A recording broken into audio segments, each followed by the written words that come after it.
الحمد لله الذي أنزل على عبده الكتاب ولم يجعل له عوجا تبارك الذي في السماء بروجا وجعل فيها سراجا وقمرا منيرا وأشهد أن لا إله إلا الله وحده لا شريك له وأشهد أن سيدنا ومولانا محمدا عبده ورسوله أما بعد فأعوذ بالله من الشيطان الرجيم بسم الله الرحمن الرحيم هو الذي أرسل رسوله بالهدى ودين الحق ليظهره على الدين كله صدق الله مولانا العظيم مولاي صل وسلم دائما أبدا على حبيبك خير الخلق كلهم. قابل صد احترام و تکریم علماء کرام، میرے محترم بزرگوں اور عزیز دوستوں، تقریباً 1.5 ماہ سے ایک تسلسل کے ساتھ ربیع الاول کے حوالے سے جلسے چل رہے ہیں. مختلف مقامات پہ حاضری ہوئی اور مختلف عنوانات پہ گفتگو ہوتی رہی، لیکن آج میں سمجھتا ہوں کہ مولانا نعمت اللہ صاحب نے جلسے میں دعوت نہیں دی بلکہ مجھے امتحان گاہ میں بٹھا دیا. عوام میں بات کرنا آسان ہوتا ہے اور خواص میں گفتگو کرنا ذرا مشکل ہوتا ہے. وہ کسی محکمے کے آفیسر تھے تو ان کا تبادلہ ہو گیا کہیں. ایک عرصہ گزار چکے تھے، 5 سال 6 سال 10 سال اپنے اسٹاف کے ساتھ بڑا اچھا تعلق رہا تھا. جب اس کی ٹرانسفر ہوئی، تبادلہ ہوا، ان کے سیکرٹری نے ان سے کہا کہ آپ تشریف لے جا رہے ہیں اتنا عرصہ گزارنے کے بعد اسٹاف کے ساتھ، اپنے ماتحتوں کے ساتھ آپ کا رویہ، آپ کا تعلق بہت اچھا رہا ہے، آپ سے بڑی محبت کرتے ہیں. تو انہوں نے ایک تقریب کا انعقاد کر رکھا ہے جس میں آپ کے لیے کھانے کا انتظام بھی ہوگا اور بڑے اچھے طریقے سے آپ کو تحفے دے کر اور آپ کو رخصت کریں گے. الوداعی تقریب ہوگی. تو آفیسر بڑے خوش ہوئے، اچھی بات ہے، مجھے ایک باعزت طریقے پہ رخصت کیا جا رہا ہے، عزت دی جا رہی ہے. لیکن سیکرٹری صاحب نے اس کی اس خوشی کو خراب کر دیا اس وقت جب اس نے کہا کہ جناب والا، جب وہاں پر تقریریں ہوں گی، آپ کے لیے الوداعی پروگرام ہوگا، تو آپ نے بھی تو ان کا شکریہ ادا کرنا ہوگا، تھوڑا بہت تقریر تو آپ نے کرنی ہوگی، ان کی تعریفیں کرنی ہوگی. وقت آپ نے کیسے گزارا یہاں پر؟ اب وہ آفیسر جو تھے وہ کبھی اسٹیج پہ آئے نہیں تھے، لوگوں کے سامنے کبھی بات نہیں کی تھی. کوئی چلا وغیرہ لگایا ہوتا تو پھر بیان کرنا آسان ہوتا، یہ بھی نہیں ہوا تھا. تو اس نے کہا یہ نہیں ہوگا. سیکرٹری صاحب نے کہا یہ تو ضرور ہوگا، کرنا پڑے گا، آپ کھائیں گے صحیح، شکریہ ادا نہیں کریں گے. تو پھر سیکرٹری نے کہا کہ بات یہ ہے کہ میں آپ کو تیاری کرا دیتا ہوں. اس نے کہا وہ کیسے؟ اس نے کہا میں تقریر لکھ دیتا ہوں مختصر سی 5-6 منٹ کی، آپ روزانہ اس کی مشق کریں، اس کو روزانہ پڑھیں. اس نے کہا میں کہاں پہ کروں گا مشق؟ اس نے کہا ہمارے دفتر کے ساتھ ہی باہر کھیت ہے، وہاں پر بھنڈیوں کے پودے لگے ہوئے ہیں. بھنڈی کا پودا ذرا اونچا ہوتا ہے، آپ وہاں کھڑے ہو جایا کریں، ان پودوں کو دیکھیں، یوں سمجھیں کہ سارے میرے ماتحت بیٹھے ہیں، یہ سیکرٹری بیٹھا ہے، یہ سامنے سارے ماتحت ملازمین بیٹھے ہیں، آپ ان سے خطاب کر لیا کریں. اس نے کہا ٹھیک ہے، آسان ہے. تقریر اس نے لکھ دی. روزانہ صبح چلا جاتا، بات پہ نکلتا تو وہاں بھنڈیوں کے سامنے کھڑا ہو کر تقریر کر لیتا تھا. چند دن اس طرح پریکٹس کرتا رہا. جب وہ دن آیا تو وہ ذہنی طور پر تیار تھا کہ اب میں تیاری کر چکا ہوں، 1.5 مہینہ جلسے میں گزار چکا ہوں، تو اب تو میں شیر ہوں گا. اس کی نہیں اپنی بات کر رہا ہوں. لیکن جب وہ وقت آیا اور اس کو دعوت دی گئی کہ آئے جناب آپ شکریہ ادا کریں، تو اسٹیج پر آیا، ایسے بندوں کو دیکھا اور پھر سیکٹری کی طرف دیکھ کر کہنے لگا بھائی تم نے تو کہا تھا آسان ہوگا، بھنڈی بھنڈی ہوتی ہے، بندے بندے ہوتے ہیں. تو مولانا نعمت اللہ صاحب نے میرا امتحان لیا ہے کہ حضرات علماء اکرام کو بٹھا کر مجھے آزمائش میں ڈال دیا ہے کہ کہاں سے بات شروع کروں، کہاں پہ مکمل کروں. تو بہر طور جو آپ کے سامنے میں نے آیت کا ایک حصہ پڑھا ہے سورۃ فتح کی، اس میں اللہ تبارک و تعالی ارشاد فرماتے ہیں نبی اکرم صلی اللہ علیہ وسلم کی بعثت سے متعلق کہ آپ کو وہ دین اور وہ ہدایت دے کر بھیجا گیا ہے، اور کس لیے؟ تاکہ دنیا کے تمام ادیان پر، تمام مذاہب پر، تمام دینوں پر اس دین کو غالب کر دیا جائے، تمام تہذیبوں پر تہذیب اسلامی کو غالب کر دیا جائے. اس لیے دیا گیا ہے، اور یہ پہلے سے ہی پتا تھا کہ ایسا دین آنے والا ہے، ایسی ہدایت آنے والی ہے. ایک بادشاہ گزرا ہے بخت نصر، اس نے ایک مرتبہ حملہ کر دیا اسرائیل پر، القدس پر، فلسطین، بیت المقدس فتح کر لیا، بڑا ظلم کیا تھا. ایک لمبی داستان ہے، تاریخ کا حصہ ہے. تو اس میں وہ قیدی بنا کر لے گیا تھا، ہزاروں کی تعداد میں بنی اسرائیل کو قتل کیا تھا. جو باقی بچے تھے ان کو قیدی بنا کر مردوں کو عورتوں کو ساتھ لے گیا. کچھ جیل میں پڑے تھے، کچھ سے خدمت لے رہا تھا، اسے غلام بنا لیا تھا. کچھ جیل میں تھے، جو جیل میں تھے ان کے اندر ایک اللہ کے نبی بھی تھے، حضرت دانیال علیہ السلام، وہ بھی اس وقت موجود تھے. تو اس دوران بادشاہ نے ایک خواب دیکھا. جب صبح اٹھا تو وہ خواب بھی بھول گیا. اب تعبیر تو بعد کی بات ہے، خواب بھی یاد نہیں رہا. تو اس نے اپنے درباریوں کو بلایا، سرکاری مولویوں کو بلایا، اپنے سرکاری مفتیوں کو بلایا کہ آؤ بھائی بتاؤ، میں نے رات خواب دیکھا ہے، میں خواب بھول گیا ہوں، میرا خواب بھی بتاؤ، اس کی تعبیر بھی بتاؤ. انہوں نے کہا ہمیں کیا پتا آپ نے کیا دیکھا ہے، ہم کیا جانتے ہیں، خواب پتہ چلے تو تعبیر تو بعد کی بات ہے.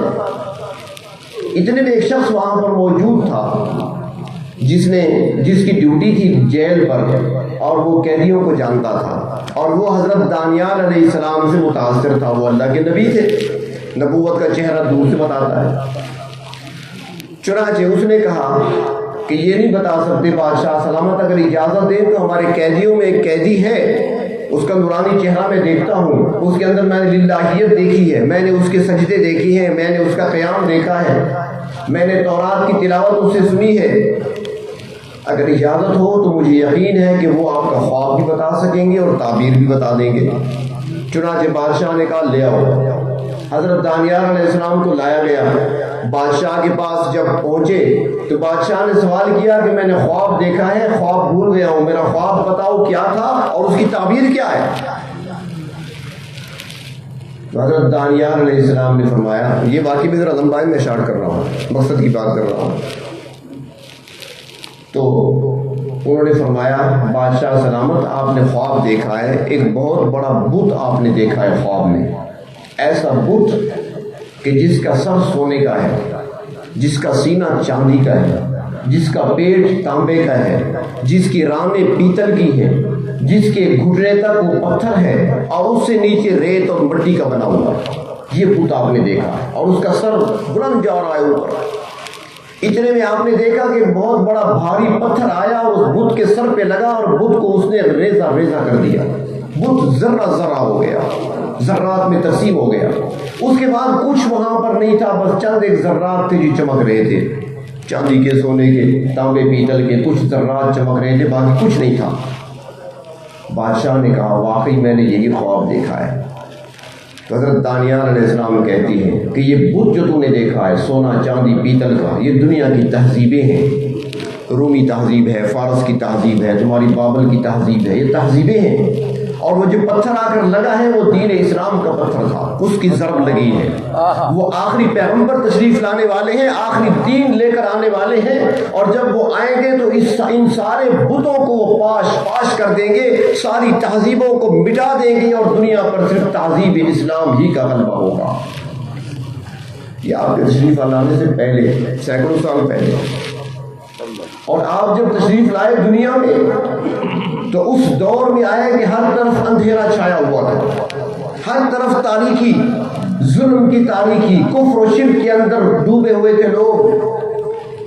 اس حد تک وہ گئے گزرے تھے کہ اگر کسی اونٹنی نے 5 بچے دیے اور 5واں بچہ اس کا نر پیدا ہوا تو اس کا کان چیر کر اسے چھوڑ دیا جاتا تھا کہ بحیرہ ہے، اب اس کو کوئی ہاتھ نہیں لگا سکتا، آزاد ہے بتوں کے نام پہ۔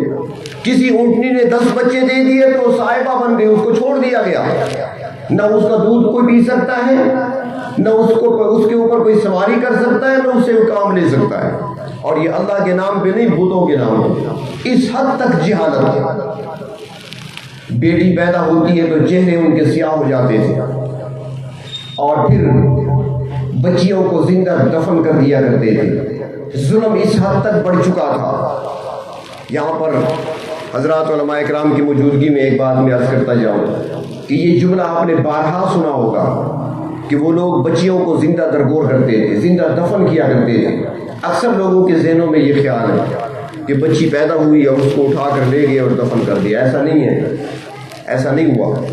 وہ بچی کو اس وقت زندہ دفن کرتے تھے جب بچی 5-6 سال کی اور کھیلنے کودنے والی ہوتی تھی، اس وقت بچی کو لے جاتے تھے، اور بچی چیختی رہتی، چلاتی رہتی، باپ کو پکارتی رہتی تھی، اور یہ دھکا دے کر اور اسے کہتے تھے نیچے دیکھو گڑے میں کیا ہے۔ بچی دیکھتی ہے، پیچھے دھکا دے دیتے، اس کے بعد وہ نیچے سے چلاتی رہتی ہے، اوپر سے مٹی ڈالتے رہتے۔ ظلم کی انتہا تھی، اور وہ دور تھا کہ جب تہذیبوں کا حال یہ بن چکا تھا کہ روم کے اندر عیسائیوں کا اجلاس ہو رہا ہے، سارے عیسائی پادری یکجا ہیں، اور وہاں پر مشورہ کیا ہو رہا ہے، فیصلہ کیا ہو رہا ہے۔ کس بات پر اجلاس بلایا گیا؟ وہ اس بات پر اجلاس بلایا گیا، سارے پادری یکجا ہیں کہ فیصلہ کیا جائے کہ عورت انسان ہے کہ نہیں۔ اور بالآخر انہوں نے فیصلہ یہ کیا، کسی نے کیا رائے دی، کسی نے جانور کہا، کسی نے کیا کہا، آخر کار یہ فیصلہ ہوا کہ عورت انسان نما جانور ہے جو مرد کی خدمت کے لیے پیدا کیا گیا ہے۔ یہ اس زمانے کی تہذیب ہے، یہ پڑھے لکھے لوگ تھے وہاں کے۔ اس دور کے اندر جب یہاں تک جہالت پہنچ چکی تھی، انسانیت اس حد تک اخلاقی طور پر گر چکی تھی، اللہ تبارک و تعالی نے اپنے محبوب صلی اللہ علیہ وسلم کو دنیا میں بھیجا۔ آپ تشریف لائے، اور جیسے میں نے پہلے عرض کیا نا کہ اللہ تبارک و تعالی نے اس دین کو بھیجا ہے تمام ادیان پر غالب کرنے کے لیے، اور یہ غلبہ حاصل ہوا۔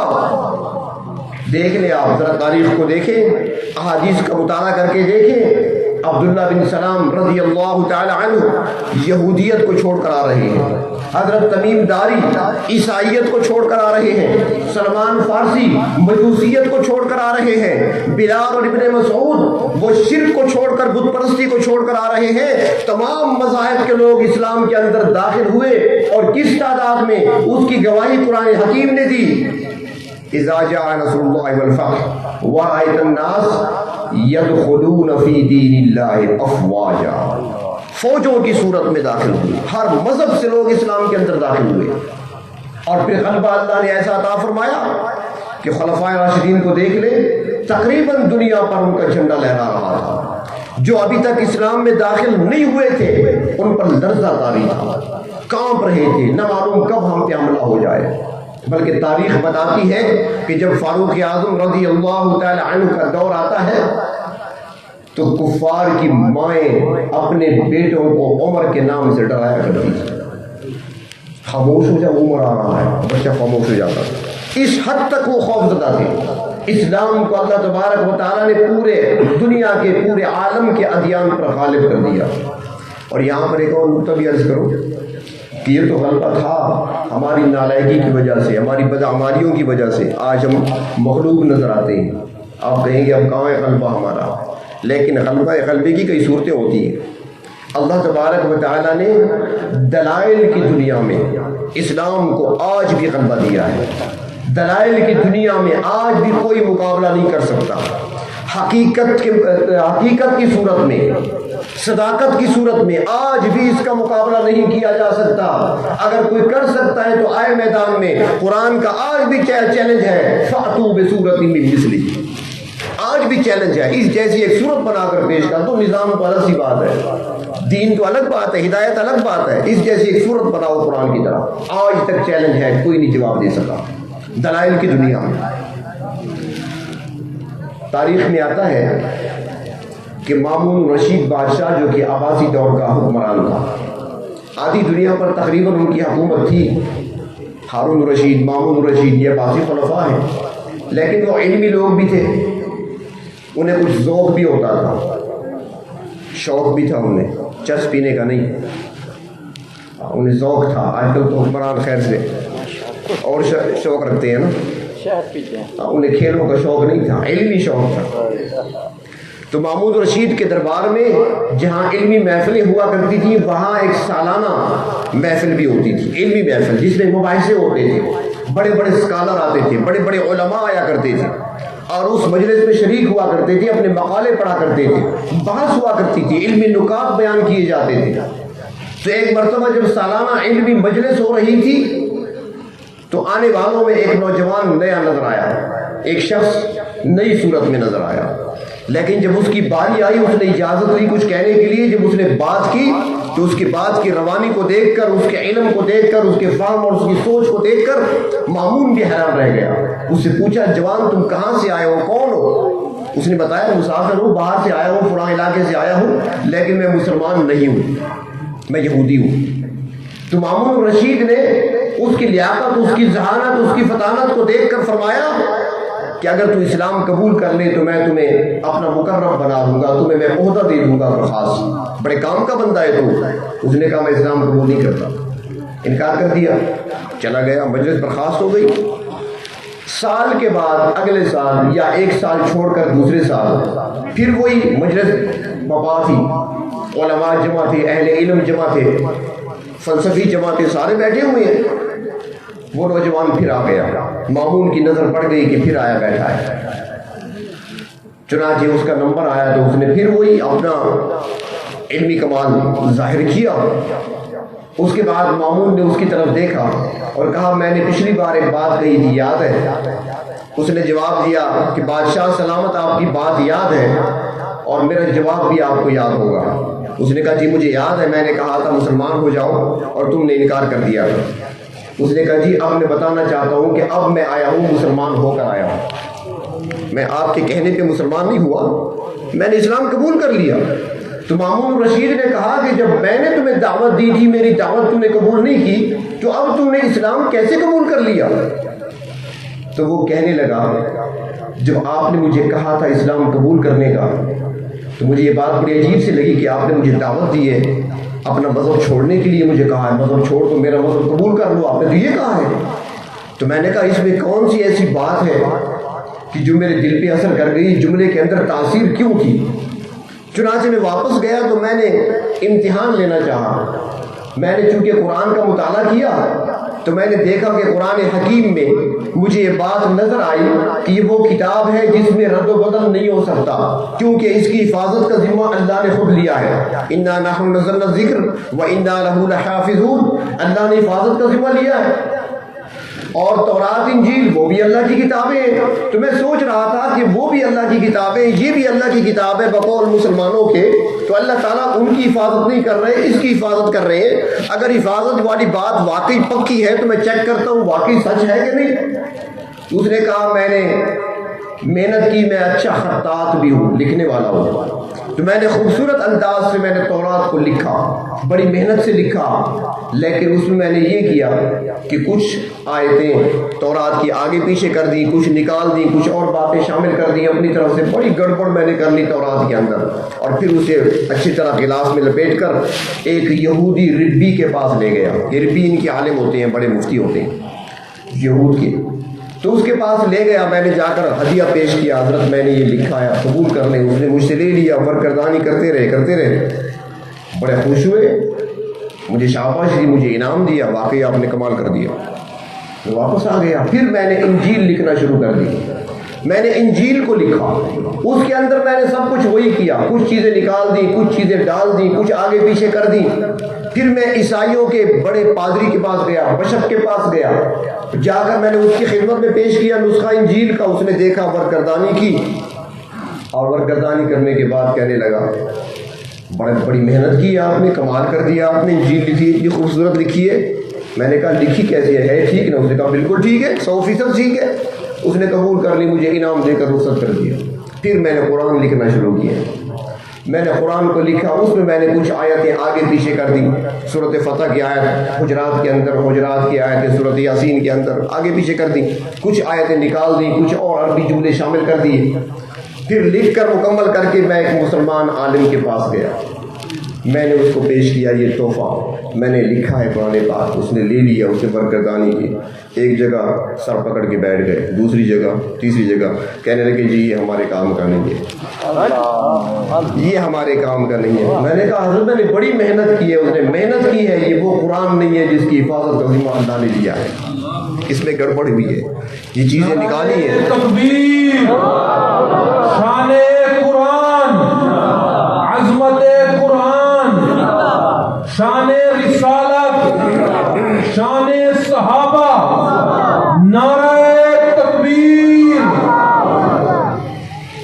تو اس نے کہا جب میں نے دیکھا کہ تورات کے ساتھ کیا ہو چکا ہے، کیا ہو رہا ہے، ذمہ حفاظت کا اللہ نے نہیں لیا، بندوں کے ذمہ تھا، انجیل کی حفاظت نہ ہو سکی، بندوں کے ذمہ تھی، اور قرآن جو کہہ رہا ہے کہ حفاظت میرے ذمہ ہے، واقعتاً اللہ کے ذمہ ہے، لہٰذا برحق کتاب ہے، یہ اپنی صداقت کی گواہی خود دے رہی ہے، لہٰذا میں نے قرآن حکیم کی صداقت اور حقانیت کو دیکھتے ہوئے میں نے کلمہ پڑھا، اسلام قبول کیا، اب اس حال میں آیا ہوں کہ میں مسلمان ہو چکا ہوں۔ تو اللہ تبارک و تعالیٰ نے دلائل کی دنیا میں غلبہ عطا فرمایا ہے اسلام کو، آج بھی تمام ادیان پر، تمام مذاہب پر اسلام کو غلبہ حاصل ہے۔ اور ساتھ یہ بات عرض کر دوں کہ اسلام زبردستی نہیں پھیلایا گیا، یہ جو پروپیگنڈا کیا جاتا ہے نا کہ تلوار کے زور سے پھیلا، یہ ہندوستان میں بڑی سازشیں ہوتی رہی ہیں، ان سازشوں کا سارے مسلمان شکار رہے ہیں۔ ہندوستان کے اندر بڑی سازشیں ہوئی، انگریز جب آئے تھے نا تو وہ ایسی چیزیں چھوڑ گئے جو آج تک ہمارے اندر باقی ہیں۔ حضرات علماء کرام کی موجودگی میں ان کی اجازت سے عرض کروں گا کہ انگریز اور غیر مسلم یورپین کنٹریز میں ہمیشہ یہ کہا گیا کہ اسلام کو بزور بازو اور بزور تلوار پھیلایا گیا ہے، اور اس کے لیے انہوں نے ایک نشانی چھوڑی ہندوستان میں اب جب وہ آئے تو بندوق تو کوئی اٹھا نہیں سکتا تھا، حکومت ان کی تھی نا، کسی مسلمان کے پاس تو بندوق نہیں تھی، کوئی نہیں اٹھا سکتا تھا، اسلحہ اٹھانے کی اجازت نہیں تھی، جو مجاہدین تھے وہ اٹھاتے تھے تو مقابلہ کرتے تھے، باقی تو کسی کو اجازت نہیں تھی۔ اب باقی رہ گئے، جب تلوار بندوق اٹھانے کی اجازت نہیں رہ گئی تو چھوٹی ہتھیار یا رہ گئے، اور چھوٹے ہتھیار کون سے ہوتے ہیں؟ چھری، چاقو، یہ ہے نا، یہ باقی رہ گئے۔ چھری چاقو سے کیا ہوتا ہے؟ کاٹا جاتا ہے، اور یہ کاٹنے والے کون ہوتے ہیں؟ نہیں جانتے آپ؟ کبھی گوشت نہیں کھایا آپ نے؟ یہ چھریاں قصاب کے پاس ہوتی ہیں نا، چھری سے کاٹا جاتا ہے، ذبح کیا جاتا ہے، کاٹا جاتا ہے چھری سے۔ تو انگریز نے کیا کیا، کیونکہ وہ کہتے تھے کہ اسلام تلوار کے زور سے پھیلا ہے، عرب کے لوگ اٹھے تھے، مکہ مکرمہ سے مدینہ گئے، مدینہ سے دنیا میں پھیلے، تلوار کے زور پر لوگوں کو کاٹتے ہوئے انہوں نے اپنے مذہب کو ان پر غالب کر دیا۔ تو انہوں نے ہندوستان میں کسائی کا نام کیا رکھا پتہ ہے؟ کسائی کا نام کیا رکھا تھا؟ قریشی۔ کسائیوں کو قریشی کہتے ہیں، یہاں بھی ہیں، دیکھ لیں جو جتنے کسائی ہیں سارے قریشی ہیں، یہ لقب انگریز کا دیا ہوا ہے، لیکن ہم سمجھے نہیں ہیں، اپنے منہ سے وہ الفاظ ادا کرتے ہیں جس میں ہماری اپنی توہین ہوتی ہے، ہم تو بس ایسے نقالی کرنے والے ہیں۔ حضرت وہ ایک لطیفہ ہے، وہ ایک باپ بیٹا کہیں جا رہے تھے، ان کے پاس سواری کا ایک گدھا بھی تھا، وہ جا رہے تھے راستے میں رات ہو گئی، شام ہوئی، ان کو ایک سرائے نظر آئی. وہ زمانہ ہوٹلنگ کا تو تھا نہیں، کرائے کے ہوٹل یہ چیزیں نہیں ملتی تھی. تو ایک سرائے یا کوئی ایک خانقاہ نظر آ گئی. انہوں نے دیکھا اندر سے کچھ اللہ کی آوازیں آ رہی ہیں. تو انہوں نے کہا یہاں پر کوئی اللہ والے فقیر رہتے ہیں. دروازہ کھٹکھٹایا، اندر سے فقیر نکل آیا. ہاں بھائی کون ہو؟ اس نے کہا جی مسافر ہیں اور لگتا ہے یہ خانقاہ ہے، کوئی اللہ والے ذکر کرنے والے یہاں رہتے ہیں. اس نے کہا جی ہم رہتے ہیں. اس نے کہا اگر اجازت ہو تو ہم ماں باپ بیٹا یہاں پر رات گزار لیں. انہوں نے کہا بالکل آ جائیں. خوش ہو گئے، رات گزارنے کو جگہ مل گئی. انہوں نے اپنے گدے کو وہاں باندھ دیا باہر، خود اندر چلے گئے رات گزارنے کے لیے. اب وہ جو فقیر بیٹھے تھے نا آپس میں مشورہ کرتے ہیں کہ یار مہمان ہیں یہ باپ بیٹا، ہم خود بھوکے ہیں، ہم نے تو خود نے کچھ نہیں کھایا، اب مہمانوں کو تو کچھ کھلائیں نا، کوئی سنت ہے آخر مہمان نوازی کرنا، میزبانی کرنا سنت ہے، کچھ تو کھلائیں. اور دوسرا کہتا ہے یار کہاں سے کھلائیں، کیسے کھلائیں، کوئی قرضہ میں دیتا نہیں ہے، ادھار کوئی دیتا نہیں، ہمارے پاس کچھ ہے نہیں، تو کیا کھلائیں، کہاں سے کھلائیں. اس نے کہا میں باہر چکر لگا کے آتا ہوں، شاید کوئی ذریعہ بن جائے. وہ باہر گیا، فوراً واپس آ گیا. اس نے کہا مزے کی بات سنو. اب باپ بیٹے سے چھپ کر باتیں ہو رہی ہیں. مزے کی بات سنو.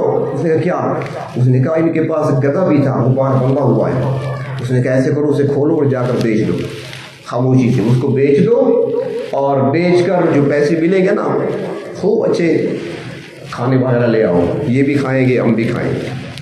اب وہ گدھے کو لے گئے. یہ باپ بیٹا مہمان اندر بیٹھے ہیں انتظار میں، یہ بھی تھے کہ بھئی میزبان ہیں ہمارے کچھ کھلائیں گے. کچھ دیر کے بعد یہ ہر قسم کے کھانے آ گئے، نمکین گوشت بھی آ گیا اور پلاؤ بھی آ گیا، بریانی بھی آ گئی، ہر چیز لے آئے جناب. تھیلے بھر کر سب کے سامنے دسترخوان لگ گیا، خوب کھایا.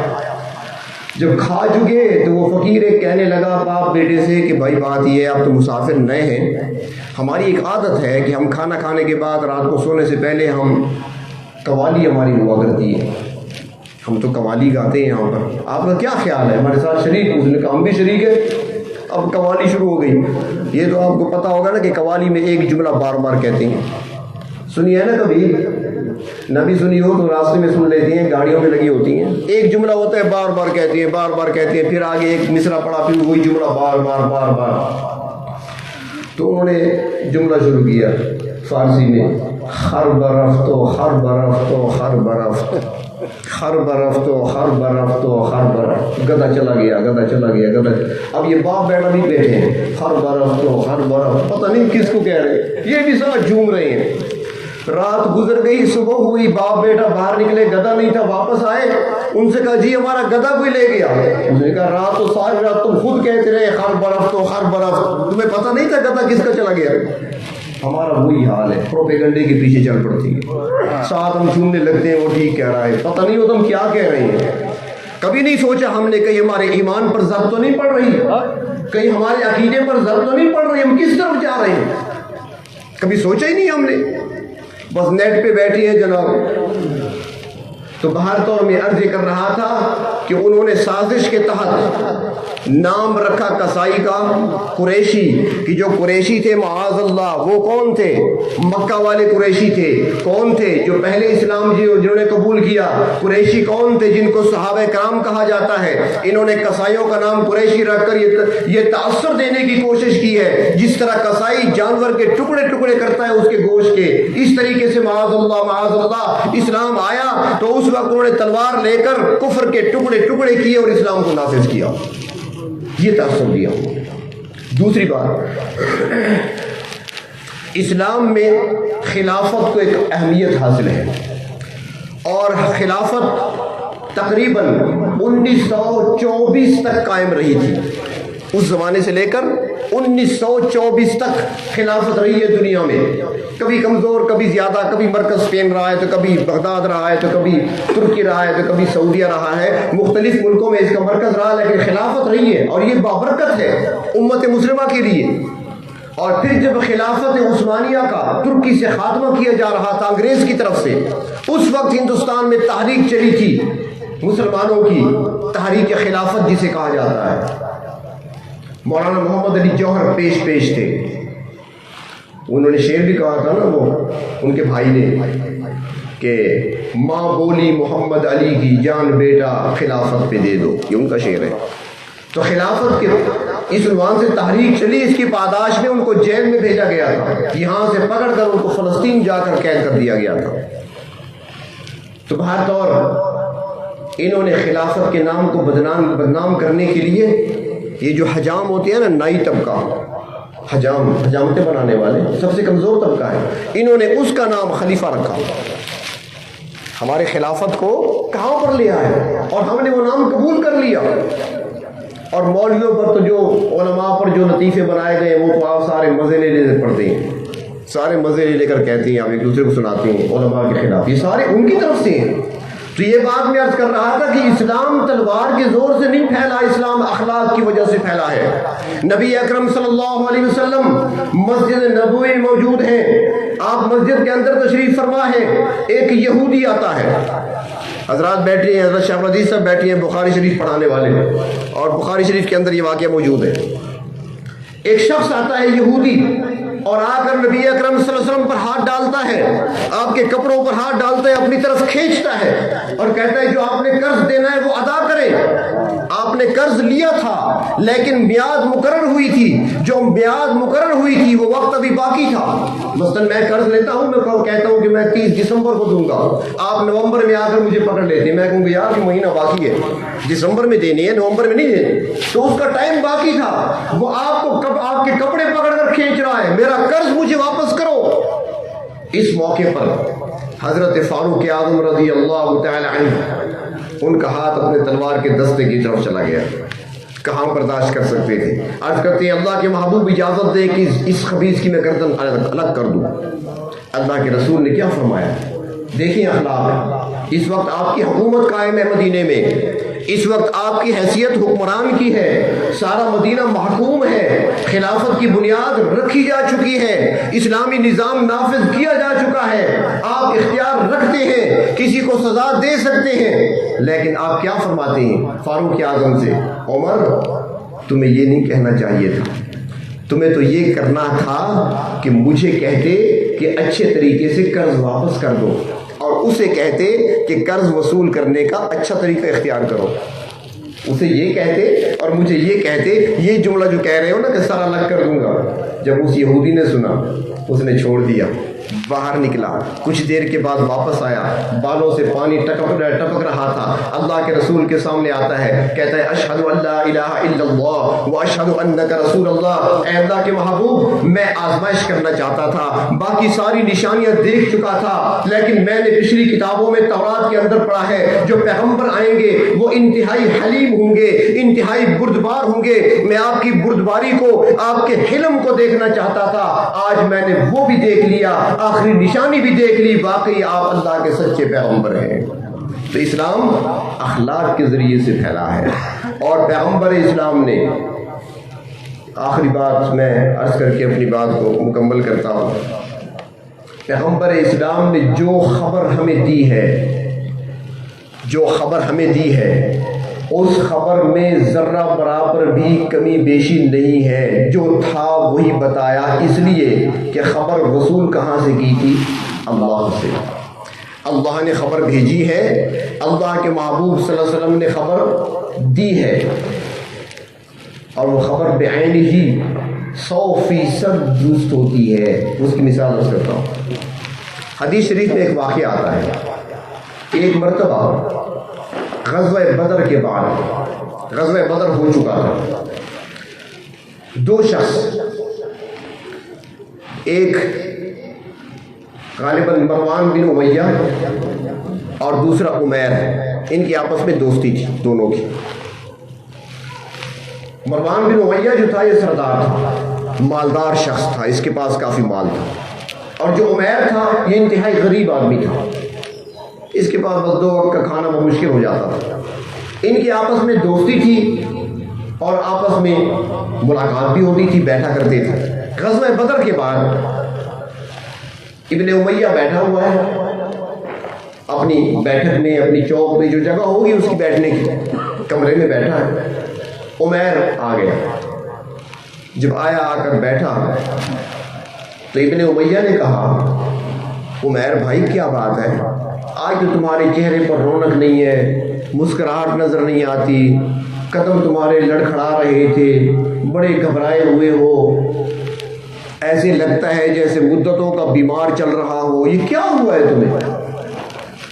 اس نے جواب دیا کہ سردار ہمارے پاس بچا کیا ہے، بدر میں ہمارے بڑے بڑے 70 سردار مارے گئے، ہر گھر میں صف ماتم بچھی ہوئی ہے، جو 70 جوان تھے وہ قیدی ہیں، مدینہ منورہ میں مسلمانوں کے پاس بندھے ہوئے پڑے ہیں، میرا بیٹا بھی قید ہو کر مدینہ میں ہے، قیدی بن گیا، لے گئے اس کو مسلمان، بیٹا میرا قید میں ہے، گھر گھر صف ماتم بچھی ہے، ہر طرف سے رونے کی آوازیں آتی ہیں، مکہ ویران ہو گیا ہے، کیا بچا ہے ہمارے اندر، کون سی طاقت باقی ہے کہ ہم اکڑ کے چلیں، بس مر گئے ہیں ہم۔ صفوان اس کا نام تھا، شاید میں بھول گیا، مروان نہیں، صفوان بن امیہ۔ صفوان نے کہا کہ عمیر پھر تو نے کیا سوچا ہے، اس کا کیا حل ہے؟ عمیر کہنے لگا، میری بات توجہ سے سننا، عمیر کہنے لگا کہ اگر مجھے بچوں کی فکر نہ ہوتی نا، غربت ہے نا، میرے پاس کچھ ہے نہیں، میرے باپ میرے بچوں کا کیا بنے گا، یہ کہاں سے کھائیں گے، بیچارے رول جائیں گے، اگر مجھے بچوں اور گھر والوں کی فکر نہ ہوتی تو میں ضرور انتقام لیتا، میرا اندر کھول رہا ہے انتقام، میرے اندر انتقامی جذبات میرے ابھرے ہوئے ہیں، لیکن پیچھے بچوں کا خیال ہے، اس لیے خاموش۔ صفوان کہنے لگا، وہ بھی تو کافر تھا نا، اس کے اندر بھی تو وہی چیز تھی، اس نے کہا عمیر اگر تم انتقام لے سکتے ہو نا تو انتقام کے لیے تیاری کرو، بچوں کا میں ذمہ دار ہوں، تمہارے بچوں کا، تمہارے گھر کا سارا خرچہ میرے ذمہ، جتنے اخراجات ہوں گے، یوں سمجھے ان کی تعلیم ہے، ان کے کھانے پینے کا انتظام ہے، رہائش کا انتظام ہے، چھتیں کمزور پڑ گئی ٹپک رہی ہیں ان کا بنانا، دیواروں کا بنانا، ساری ضروریات میرے ذمہ، سارا خرچہ میں کروں گا، تم کر سکتے ہو تو کرو۔ اس نے کہا صفوان اگر یہ وعدہ کرتے ہو نا، اور وعدہ نبھانے کیا، یہ عہد کرتے ہو وعدہ نبھاؤ گے تو پھر میں انتقام لینے کے لیے جاتا ہوں، اور انتقام کیا، معاذ اللہ معاذ اللہ، نبی اکرم صلی اللہ علیہ وسلم کو شہید کرنے کا پروگرام بنایا۔ جب معاہدہ ہو گیا وہ وہاں سے اٹھا، اس نے کسی کو نہیں بتایا، عمیر نے خاموش رہا، صفوان بھی خاموش، کہ اندر کی باتیں ہیں راز آؤٹ نہ ہو جائے، بات ختم ہو گئی، وہ گھر گیا، اس نے اپنی تلوار کی دھار کو تیز کیا اور پھر اس کو زہر میں بجھایا، اس کے بعد صبح سویرے وہ روانہ ہو گیا سفر پر، مکہ سے 430-440 کلومیٹر کے فاصلے پر مدینہ منورہ کی طرف سفر کیا۔ جب وہ مدینہ منورہ پہنچا، مسجد کی طرف جا رہا تھا، جب مسجد کے دروازے کے قریب پہنچا، پیچھے سے اس شخصیت نے دیکھ لیا، پہچان لیا، جس کو دیکھ کر شیطان بھی راستہ چھوڑ دیتا ہے، اس شخصیت نے دیکھ لیا کہ جس کی رائے قرآن کی آیت بن جاتی ہے۔ نعرہ تکبیر، شان فاروق اعظم، شان فاروق اعظم، شان صدیق اکبر، شان عثمان غنی، شان علی حیدر کرار، شان امیر معاویہ، نعرہ تکبیر۔ اس شخصیت نے دیکھ لیا جس کو مراد پیغمبر کہتے ہیں، اس شخصیت نے دیکھ لیا جو علی اور مرتضیٰ کے داماد ہیں، اس شخصیت نے دیکھ لیا جس کے بارے اللہ کے نبی نے فرمایا تھا کہ میرے 2 وزیر آسمان پہ ہیں، 2 وزیر زمین پہ ہیں، آسمانوں والے وزیر میرے جبرائیل و میکائیل ہیں، اور زمین پر میرے 2 وزیر ابو بکر و عمر ہیں۔ ان کی نظر پڑ گئی، پیچھے سے آئے، گردن سے پکڑ لیا۔ فاروق کا پکڑنا ہے، مذاق تو نہیں ہے، شیطان ایسے تو راستہ نہیں چھوڑ دیتا، آج بھی ہوتا ہے ایسے، حضرات دیکھ چکے ہیں، مسجد نبوی کے اندر کی طرف سے ایک دروازہ ہے، اس پر لکھا ہے باب عمر، یقین کریے آج بھی شیطان وہاں سے نہیں گزرتے، حضرت دیکھا ہوگا نہیں گزرتے وہاں سے، اوپر دیکھ کر نظریں جھکا کر ایسے چلے جاتے ہیں۔ تو بہر طور فاروق اعظم نے پیچھے سے پکڑ لیا، گردن سے دبوچ لیا، اور سیدھا پکڑ کرنا ایسے لے گئے اندر مسجد میں، نبی اکرم صلی اللہ علیہ وسلم کے سامنے کھڑا کر دیا، یا رسول اللہ یہ آیا تھا، ہاتھ میں تلوار ہے اس کے، میں نے اس کو دیکھ لیا ہے، خیر سے نہیں آیا ہوا، آپ خود پوچھیں کیوں آیا ہے۔ اللہ کے رسول نے دیکھا عمیر کی طرف، فرمایا عمیر جانتے تھے؟ عمیر کیسے آنا ہوا؟ اس نے کہا جی میرا بیٹا آپ کی قید میں ہے، بیٹے سے ملنے آیا ہوں، اس کو چھڑانے کا پروگرام بنا رہا ہوں۔ فرمایا سچ کہہ رہے ہو؟ اس نے کہا جی سچ کہہ رہا ہوں۔ اب وہ سارا جھوٹ ہی جھوٹ بول رہا، بھائی بیٹے کو دیکھنے آیا ہوں، بیٹے کو چھڑانے آیا ہوں، آپ نے فرمایا سچ ہے؟ اس نے کہا جی بالکل سچ کہہ رہا ہوں، میرا بیٹا ہے نہیں آپ کی قید میں۔ آپ نے فرمایا کہ بیٹا تو ہے لیکن سچ بتاؤ. اس نے کہا جی سچ کہہ رہا ہوں. اب وہ تو یہ سمجھ رہا تھا نا کہ میں کس سے بات کر رہا ہوں, کس سے؟ آمنہ کا لفظ جگر ہے, عبد المطلب کے پوتے ہیں, عبداللہ کے در یتیم ہیں, زینب رقیہ ام کلثوم اور فاطمہ کے باپ ہیں, میرے سامنے علی المرتضیٰ اور عثمان غنی کے سسر ہیں, فاروق اعظم اور صدیق اکبر کے داماد ہیں, میں ان سے بات کر رہا ہوں. لیکن وہ نہیں جانتا تھا کہ میں بات ان سے نہیں کر رہا, میں بات محمد الرسول اللہ سے کر رہا ہوں. اللہ کے نبی مسکرائے, فرمایا عمیر تم بتاؤ گے یا میں بتاؤں؟ وہ خاموش ہو گیا. اس نے کہا آپ کیا بتائیں گے؟ عمیر اگر بیٹے سے ملنے آئے ہو, بیٹے سے چھڑانے آئے ہو, تو یہ بتاؤ کہ جس دن صبح روانہ ہوئے اس رات کو تمہارے اور صفوان کے درمیان جو باتیں ہوئی تھی وہ کیا تھی؟ سچ بتایا؟ آپ سے پوچھ رہا ہوں, سچ بتایا؟ کوئی کمی بیشی تو نہیں ہوئی؟ جو آپ فرماتی ہیں وہ حق ہوتا ہے, جو آپ فرماتی ہیں وہ سچ ہوتا ہے. ٹھیک ہے. اب آخری بات, اللہ کے محبوب نے فرمایا صلی اللہ علیہ وسلم, آپ نے فرمایا ایک وقت آئے گا جب فتنے پھیلیں گے, فتنے عام ہوں گے, ایک کے بعد دوسرا, دوسرے کے بعد تیسرا, تسلسل کے ساتھ فتنوں کا نزول ہوگا. آپ نے فرمایا کہ خیال کرنا, تماشا دیکھنا نہ جانا, ان فتنوں کا تماشا نہ دیکھنا, جو دیکھنے جائے گا وہ بھی گرفتار ہو جائے گا, خطرہ ہے. ٹھیک ہے, آپ نے ٹھیک فرمایا. اب وہ تماشا دیکھنے کہاں جائیں گے ہم؟ بھئی وہاں پہ میچ ہو رہا ہے, وہاں پہ تماشا ہو رہا ہے, وہاں تو کوئی نہیں جائے گا. لوگ سمجھتے ہوں گے کہ یار ہم تو نہیں جائیں گے. اللہ کے محبوب نے ایسے انداز میں بتایا تماشا دیکھنے جانا نہیں پڑتا, یہ ہماری جیب کے اندر ہے. یوٹیوب کہاں پہ ہے؟ اسی کے اندر ہے. یہ سارے فتنے اسی کے اندر ہیں. یہودیت کی تبلیغ اسی کے اندر ہے, مرزائیت کا فتنہ اسی کے اندر ہے, عیسائیت کا فتنہ اسی کے اندر ہے, علماء کے ساتھ نفرت کا فتنہ اسی کے اندر ہے. یاد رکھیں میری بات, اللہ کے محبوب نے فرمایا تھا کہ ایک وقت ایسا آئے گا, شام کو بندہ مسلمان ہوگا, صبح کو موت آئے گی تو کفر پہ آئے گی. فرمایا ایسا وقت آنے والا ہے, صبح کو بندہ مسلمان ہوگا, شام کو جنازہ اٹھے گا تو کافر کا اٹھے گا. کیا وجہ ہوگی؟ باقی وجوہات اپنی جگہ, لیکن یہ بھی تو فیصلہ ہے نا, یہ بھی تو آپ کا حکم ہے نا, یہ بھی تو آپ نے ارشاد فرمایا کہ جس نے بغیر کسی وجہ کے, بغیر کسی ظاہری سبب کے, فتاوی عالمگیری میں ہے غالباً, بغیر کسی ظاہری سبب کے اگر کسی نے کسی عالم کی توہین کر دی تو وہ کیا ہوا؟ حضرت فتویٰ کفر کا ہے نا, فتویٰ کفر کا ہے. جس نے بغیر کسی سبب کے, بغیر کسی ظاہری وجہ کے کسی عالم کی توہین کر دی تو اس پر فتویٰ جو دیا گیا وہ کفر کا دیا گیا ہے. لیکن آج دیکھ لیں, اس کے اندر دیکھ کر ہم کتنا مذاق اڑاتے ہیں علماء, کتنا مذاق اڑایا جاتا ہے. اس لیے اللہ کے نبی نے منع فرمایا تھا کہ فتنوں کا دور آئے گا, دیکھنا نہیں ورنہ گرفتار ہو جاؤ گے. آج کم از کم اس پروگرام میں یہ عہد کر لیں کہ اس فتنے کو نہیں دیکھیں گے. واٹس ایپ استعمال کریں, واٹس ایپ استعمال کریں, ضرورت کے طور کریں, فون کال استعمال کریں, یوٹیوب وغیرہ جہاں پر یہ فتنے زیادہ چلتے ہیں, عہد کریں کہ ہم اس طرف نہیں جائیں گے. وعدہ ہے, وعدہ ہے. اللہ تبارک و تعالیٰ ہم سب کو اس وعدے پر قائم رہنے اور استقامت نصیب فرمائے اور قائم رہنے کی توفیق عطا فرمائے. وآخر الدعوانا